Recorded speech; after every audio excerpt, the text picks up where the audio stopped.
Hello, everybody. Let's learn today a little bit about the halachot, the laws of when you are required to stand up for your father and mother. Now, we find two categories of laws with regard to standing up. When we stand up for our father and mother, and that's one category. And there's another category when we stand up for a Talmud Chacham or a Jewish man over the age of 70. Two different categories. Your father and mother are in a higher category and a much stricter category than the category of a man over the age of 70 and over a Talmud Chacham. Now, I want to add, there is a category of Talmud Chacham that goes together with your father and mother, and that is if he is your Rabbi Muvhak. He is your main Rav. He's the one that you studied most of your Torah. Then you stand up for him the way you stand up for your father and mother. Okay, now let's talk about these two categories.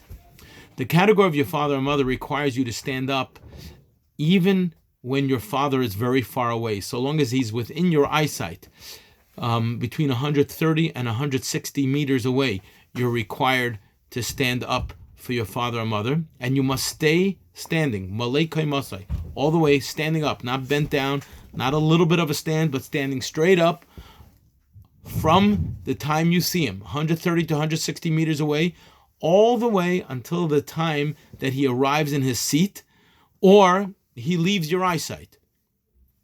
If he's going to sit down somewhere and that's his seat he's going to, you stay standing till he gets there.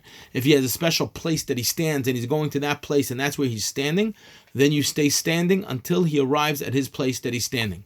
If while he's walking to his seat to sit down, he stops for a moment to talk to somebody, but he's about to continue on, you must stay standing all that time. That's the category of your father and mother. The lower category is a Talmud Chacham or a Jewish man over the age of 70. For him, you only stand up when he enters your Dalet Amot. He comes within your 4 Amos, then you stand up for him, and you can sit down as soon as he passes by. It's a much lower chiyuv.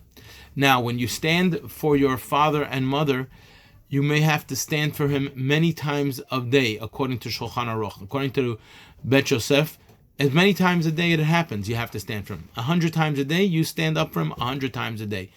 The Ramah, and this is the way Ashkenazim can be lenient, is only Shachris and Arvis, morning and evening.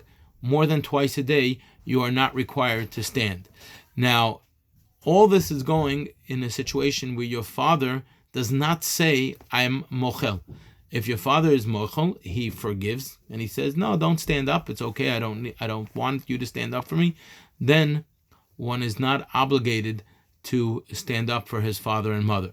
Now, if your father and mother are in a separate location, but you see them, you do not need to stand up. I mean, you're in one house, they're in another home, and you could see from the window to the location where they are, or you're in the home and they're outside. Being that you're in two separate locations, that would not require you then to stand up for your father or mother, even though you see them, but you're on the porch and they're outside, you're in a separate location, you are not required in that situation to stand up for your father and mother. Have an excellent day. Bye-bye.